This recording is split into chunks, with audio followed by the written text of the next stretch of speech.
নমস্কার, পাক বিচিত্রায় সকলকে স্বাগত জানাই। আমি আজ আপনাদের চিংড়ি মাছ দিয়ে একটি ভিন্ন স্বাদের রেসিপি চিংড়ি বাট্টা বা ভর্তা করে দেখাবো। এটি গরম গরম ভাতের সাথে খেতে খুবই ভালো লাগে। আমি যেভাবে বানালাম আপনারা সেভাবে বানিয়ে খাবেন, দেখবেন খুব ভালো লাগবে। আমার রেসিপিটি কেমন লাগলো আমার কমেন্ট বক্সে অবশ্যই কমেন্ট করে জানাবেন। আর এই ধরনের নতুন নতুন রেসিপি পেতে হলে আমার চ্যানেলটি সাবস্ক্রাইব করতে ভুলবেন না। পাশে থাকার জন্য ধন্যবাদ।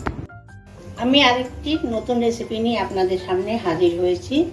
চিংড়ি ভর্তা বা বাটা যেটা বলে থাকেন। এখানে আমি 150 গ্রাম একটু ছোটো সাইজের চিংড়ি নিয়েছি। চিংড়িটা মাথার কাছে একটু পরিষ্কার করে নিয়ে তারপরে ভালো করে ধুয়ে নিয়েছি, যেহেতু বাটা খোসা ছাড়ানোর প্রয়োজন নেই।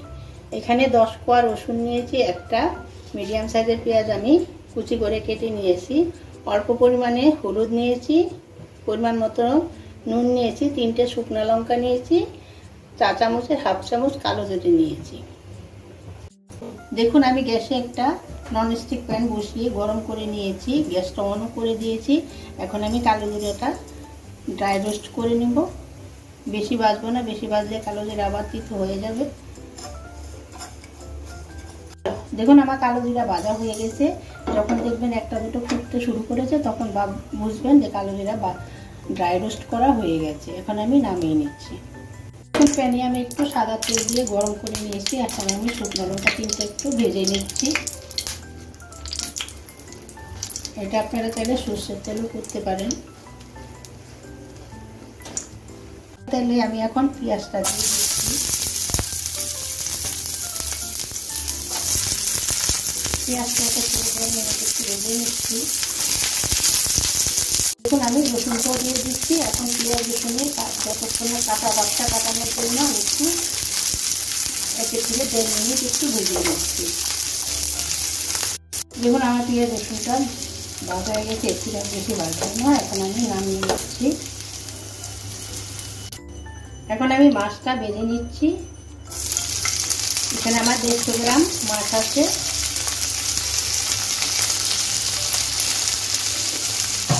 এখানে আমি নুন ব্যবহার করব না, নুনটা আমি যখন মাছটা শিলে বেটে নেব তখন ব্যবহার করব।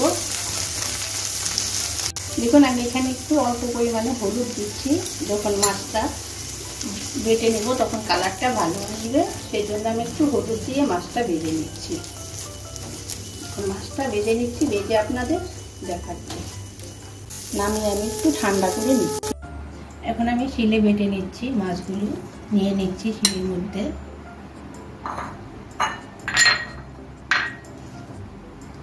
শুকনো লঙ্কা, পেঁয়াজ রসুন,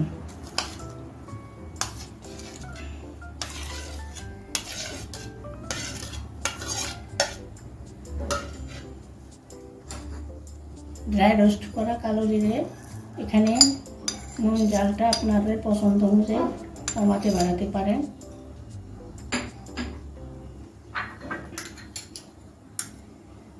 চা চামচের 1 চামচ নুন দিয়ে দিচ্ছি। এখন আমি বেটে নিচ্ছি।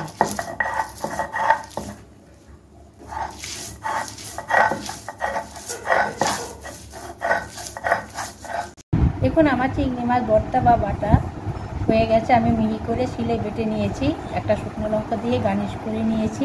আমি যেভাবে বানালাম আপনারা সেইভাবে বানিয়ে গরম গরম ভাতের সাথে খাবেন, দেখবেন খেতে খুব সুন্দর হয়েছে।